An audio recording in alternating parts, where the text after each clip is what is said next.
let me tell you, I am Sandra Cattell. I know most of you here. I'm here representing the Sierra Club. We are strong supporters of the fight against the Cemex mine. Cemex is a 56 million ton sand and gravel mine that's proposed for the eastern edge of Santa Clarita. And as I said, coming soon to your neighborhood unless we stop it. By the way, Diane Troutman has handouts for everybody, so you'll get them. I guess we can hand them out as soon as I'm done, okay? If you didn't get one, just let me know. Okay. Oh, no, my computer is, here it is. Basic history on this is that in 2001 there were 2 10-year renewable contracts actually given to Southdown, and they have been bought by Cemex along the way. The reason this is really important is because they have been bought and Cemex has put out money. In 2001 or shortly thereafter, a coalition of environmental and community groups joined with the city of Santa Clarita to fight this large-scale mining. And I mention this because small-scale mining is part of the history of Santa Clarita, and we have always tolerated it. We've actually embraced it somewhat. It's a part of who we are. But nobody wants a mine that's going to be the largest sand and gravel mine in the country next to where they live. There were several lawsuits. They failed to protect us. In fact, they did just the opposite. What they have done is set some precedents that the federal government could come in and take your land away from you that you are mining, which is the case of Ben Curtis, and sell the contract for the materials under where you are mining to someone else. In 2007, a truce was declared between Cemex and the city of Santa Clarita while a solution was found. This is really important because millions of dollars on each side were being spent to fight this problem. I'd like to address, because I am with the Sierra Club, basically the environmental issues, and they are traffic, water and air quality, and the Angeles Forest. I'd like to start with traffic. There are going to be approximately 1,164 truck trips per day. Now that's not my guess. That's from the Environmental Impact Report. I wanted to mention that diesel is equal to carbon-based toxic and greenhouse gas pollution. That includes, and I gave you a little list, formaldehyde, nitrogen oxide, sulfur dioxide, carbon monoxide, and polycyclic aromatic hydrocarbons mean it's going to smell really bad. There are quite a few other things there are abrasive metallic particles, there is ash, there's a lot of things that are involved with diesel fuel. And I'm going to cover the rest of it under water and air quality, because this mine is adjacent to the Santa Clara River, and we are concerned about contamination from runoff of heavy metals and diesel and oil. Contamination, heavy metals, I'm talking about things like arsenic that are exposed in mining. Our local aquifers are in jeopardy, as if we don't have enough contamination out here already. Diesel fuel also has a lot of particulate matter. It's called black carbon. And the particulate matter from mining that we would be most concerned about is silica dust. Most of these particles are less than 1 micron, and they lodge in their lungs, in your lungs, and stay there. I also wanted to mention, if you ever see the word UFP, that means an ultra-fine particle. I'm not sure really how to pronounce this. Pneumono ultramicroscopic silicovolcano ocinosis. It is the longest word in English. but I thought I'd put it up there because it is the name of a lung disease that you can get by inhaling too much silica dust. And this is what our local community's children will be exposed to because this mine will be less than a mile away from a housing tract and a school. Sandra, is that the same stuff that's like from a volcano, the same stuff? No, I don't know. That I don't know. no, different stuff. I don't know if many of you realize the Angeles Forest is in two segments. Most of it is in the San Gabriels, and some of it goes to the north into the Tehachapi's. And there has been a concerted effort to connect those two parts of the forest for many, many years. It is a vital wildlife corridor. And when people talk about a buffer for canyon country and Agua Dulce, let me tell you what that means. The area between Canyon Country and Agua Dulce is privately owned, and it's been proposed for small ranches. What happens with small ranches is most people fence off their ranch, which then prevents wildlife from crossing that area. So if you put small ranches in that area, the only place that the cougars can go when they want a date is down Agua Dulce Canyon Road when they're looking for a mate. Again, this is a scenic area. It is in view of the Pacific Coast Trail and several executives of the BLM. I was at a Hike the Hill conference several years ago. They talked about the Pacific Crest Trail as being the gem of the West, and yet you'll be able to look down on the Cemex mine. It is also adjacent to the new Crest to Coast Trail, which is 50 miles of hiking trails along the ridge line that go from the Pacific Crest Trail down to the Pacific Ocean. House legislation, Buck's bills.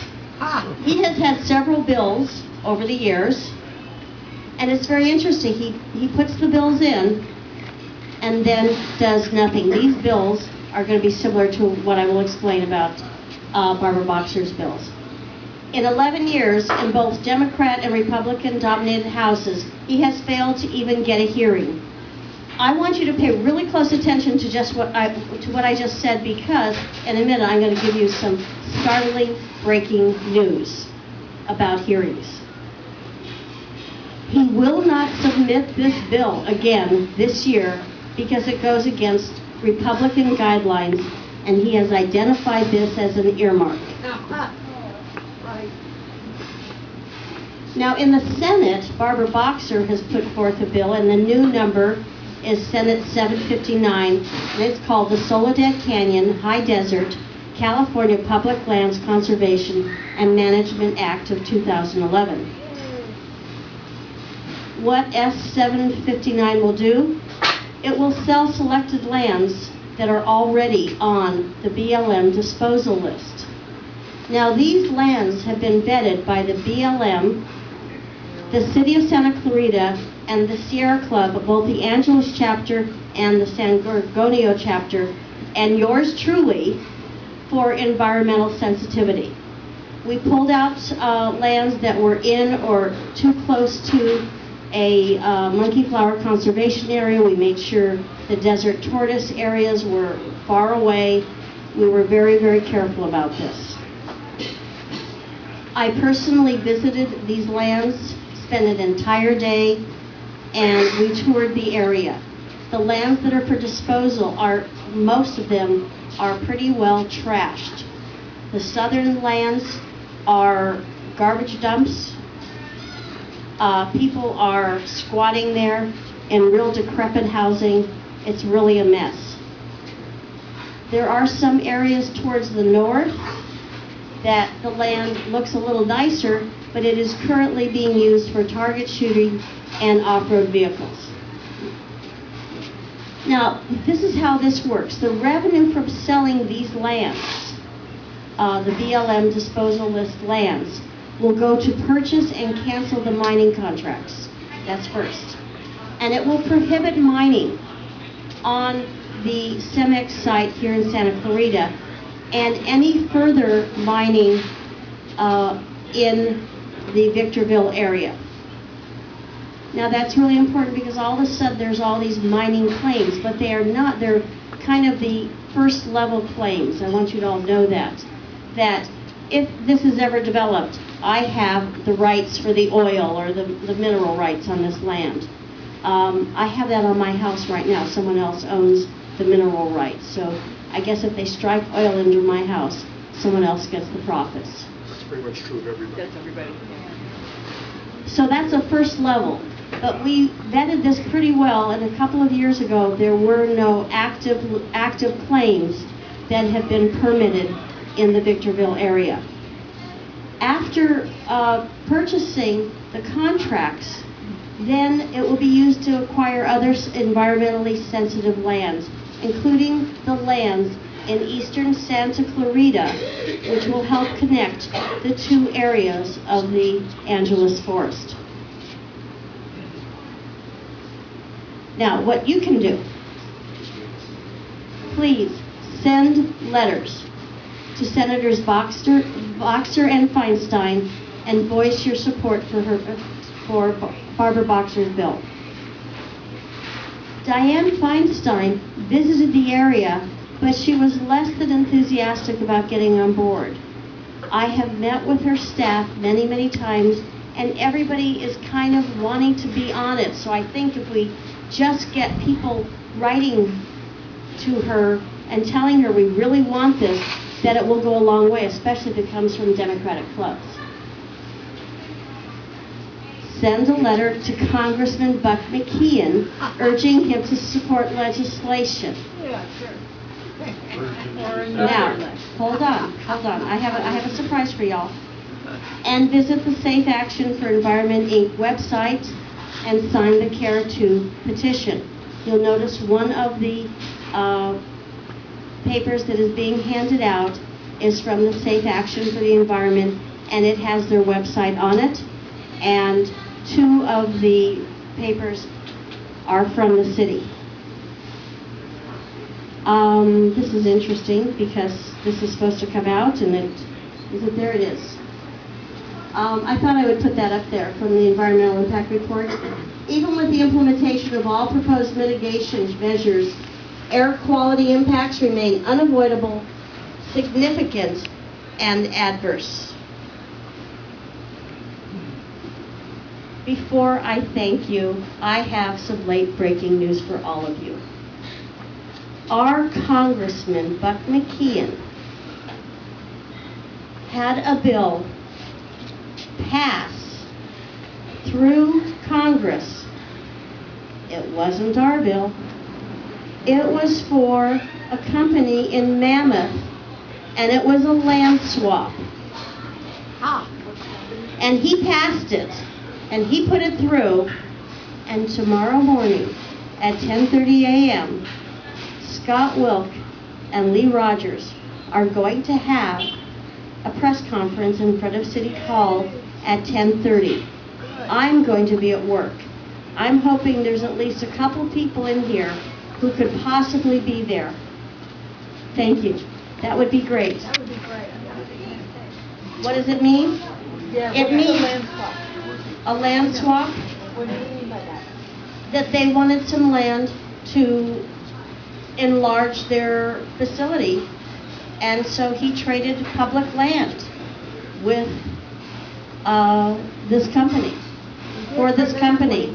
Pretty much what we're doing for Cemex, we want to have done for Cemex, but he calls ours an earmark, but he did that, I guess, for somebody who, I don't know, maybe he's getting a good donation.